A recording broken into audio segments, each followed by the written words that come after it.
തൃശൂർ പൂരത്തിന് പ്രൗഢഗംഭീര പര്യവസാനം. തിരുവമ്പാടി പാറമേക്കാവ് ഭഗവതിമാർ വടക്കുന്നാഥിന് മുന്നിലെത്തി ഉപചാരം ചൊല്ലി പിരിഞ്ഞതോടെ 36 മണിക്കൂർ നീണ്ട പൂരാഘോഷങ്ങൾ അവസാനിച്ചു. മുണ്ടത്തിക്കോട് ദുരന്തത്തിന്റെ പശ്ചാത്തലത്തിൽ പൂരവെടിക്കെട്ട് ഒഴിവാക്കിയിരുന്നു. ഇനി അടുത്ത വർഷം ഏപ്രിൽ 17-ന് നടക്കുന്ന പൂരത്തിനായുള്ള കാത്തിരിപ്പിലാണ്. വടക്കുംനാഥന്റെ തെക്കേ നട തുറന്നുള്ള പൂരവിളംബരം, 8 ഘടകപൂരങ്ങളുടെ വരവ്, തിരുവമ്പാടിയുടെ മഠത്തിൽ വരവ്, പാറമേക്കാവ് ഭഗവതിയുടെ എഴുന്നള്ളിപ്പ്, തെക്കോട്ടിറക്കം, കുടമാറ്റം, ഒടുവിൽ വടക്കുംനാഥനെ കണ്ട് യാത്ര പറയാൻ തിരുവമ്പാടി പാറമേക്കാവ് ഭഗവതിമാർ കിഴക്കേ നടയിലേക്കെത്തി. പാണ്ടിമേളം കൊട്ടിക്കയറിയതോടെ പകൽപൂരാവേശത്തിന് താളം പിടിക്കാൻ കൈകൾ ആകാശത്തേക്കുയർന്നു.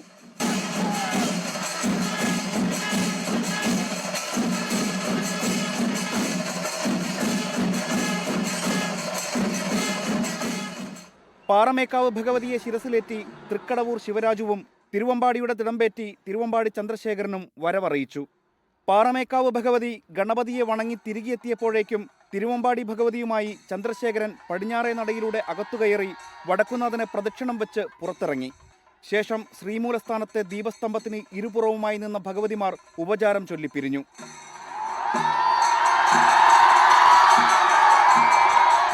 ഇരു ഭഗവതിമാരും തങ്ങളുടെ ഇരിപ്പിടത്തിലേക്ക് മടങ്ങിയപ്പോൾ അടുത്ത പൂരത്തിനായുള്ള കാത്തിരിപ്പുമായി ജനങ്ങളും തേക്കിൻകാട് വിട്ടു. 24 തൃശൂർ. തൃശൂർ പൂരം വെടിക്കെട്ട് സുരക്ഷിതമായി നടത്താൻ വിശദമായ പഠനം നടത്തിയെടുത്ത തീരുമാനങ്ങൾ എടുത്തിരുന്നുവെന്ന് തിരുവമ്പാടി മുൻ ദേവസ്വം മുൻ പ്രസിഡന്റ് സുന്ദർ മേനൻ. എന്നാൽ എന്തുകൊണ്ടോ ഇതൊന്നും നടപ്പായില്ല. ചൈനയിലെ പടക്കശാലകൾ വരെ സന്ദർശിച്ചായിരുന്നു വ്യക്തമായ പഠനം നടത്തിയത്.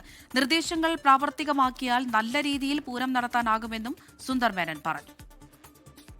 ഞാൻ മുൻകൈ എടുത്ത് ഞാൻ ചൈനയിൽ വരെ പോയി, ചൈനയിലുള്ള ഫാക്ടറികളൊക്കെ സന്ദർശിച്ച്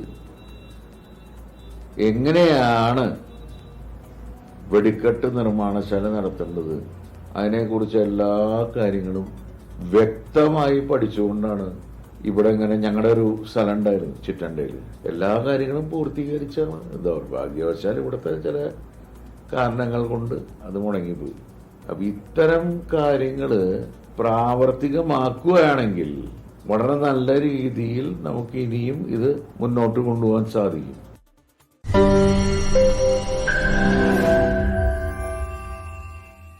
ലോകത്തെവിടെയായാലും ഏത് സമയത്തും 24 വാർത്തകളും ഓഗ്മെന്റഡ് റിയാലിറ്റി പാക്കേജുകളും എക്സ്പ്ലെയിനറുകളും വിശദമായി കാണാൻ ഞങ്ങളുടെ യൂട്യൂബ് ചാനൽ നിങ്ങൾക്ക് സബ്സ്ക്രൈബ് ചെയ്യാം.